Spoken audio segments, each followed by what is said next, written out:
Conservatives start to break from Trump after he tramples over our freedom of speech. I mean, it was a slow trample. You've seen the cankles. This is just another day.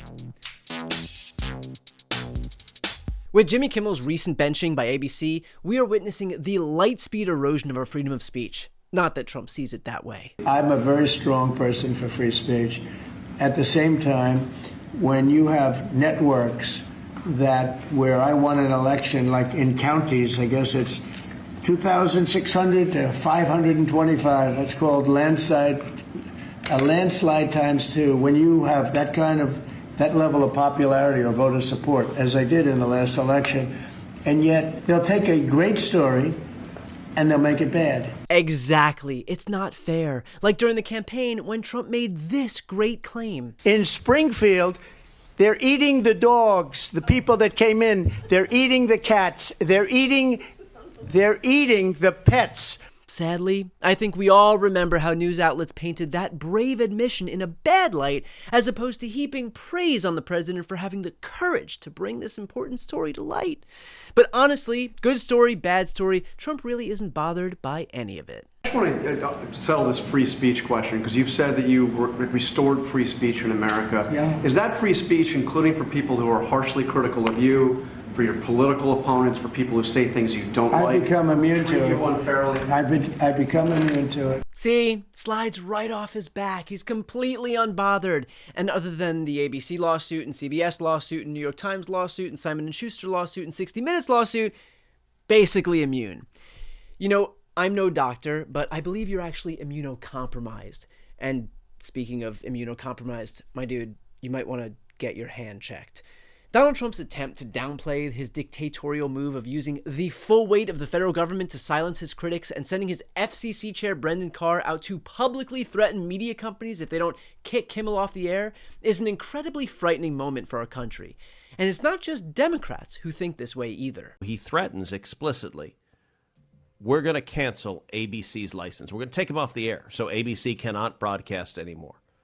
And I got to say, he threatens it. He says, we can do this the easy way, or we can do this the hard way. Yeah. And I got to say, that's right out of Goodfellas. That's right out of a mafioso coming into a bar going, nice bar you have here. It'd be a shame if something happened to it. I guess that answers the age-old question, what would Goodfellas sound like if performed by a flu-ridden Yakov Smirnoff?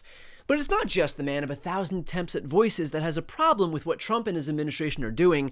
Numerous other conservative commentators have come out and said that even though they might disagree with what Kimmel said, thanks to our Constitution, he has a right to say it. Because they can tell you what to say. They're telling you what to think. There is nothing they can't do to you because they don't consider you human. They don't believe you have a soul. A human being with a soul, a free man, has a right to say what he believes. A human being with a soul has a right to say what he believes. Hell, I'd even extend that right to Stephen Miller. But as we sit here and watch a president of the United States push our nation even further towards an authoritarian state, I'm sure most of you are having the same question that I am. What can we do? How can we push back against this never-before-seen type of government overreach? Well, I'll tell you who isn't pondering that question: ABC. They have now sadly joined a growing list of entities who've put their profits over our freedoms. And if we want to push back and make our voices heard, the unfortunate reality is the only way companies like ABC are going to listen is if money is involved, because that's the only reason they decided to cave. What Jimmy Kimmel said was not deserving of a suspension or cancellation, but when Nexstar Media Group, which operates 28 ABC affiliates, said that they weren't going to air his show, suddenly ABC started to sweat. And why did Nexstar clutch their pearls so tightly over Kimmel's comments? Probably because they were told by Brendan Carr that if they didn't, their $6.2 billion acquisition of another media company might not be approved. Or in the words of Brendan Carr, but spoken by Ted Cruz, we can do this the easy way or we can do this the hard way. And the same goes for the incredibly conservative Sinclair Broadcast Group, which operates 38 local ABC affiliates, not to mention the Tennis Channel. And if you've ever watched that channel, well, Sinclair's conservative influence is pretty hard to miss. Fault. Democrats. The score is now 30-love. A love which better be between two straight adults. None of that gay stuff. By the way, Sinclair's passion for media fairness and extinguishing the one-sided nature of our TV broadcast is a staple of their company.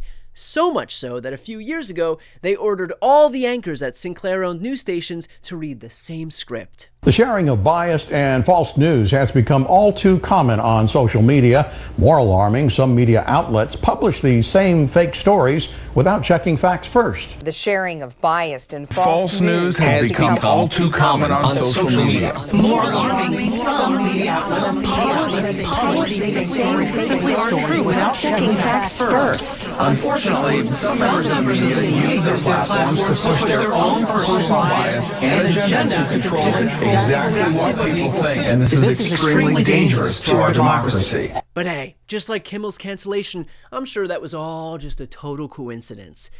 Donald Trump and the right wing in this country are not looking to level the playing field. They are looking to silence people who they disagree with.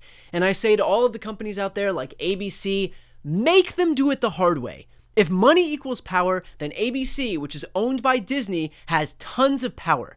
Disney Entertainment reported revenues of $22.5 billion just in the last quarter of last year, which sounds to me like they could weather the financial hit if it means protecting our right to free speech.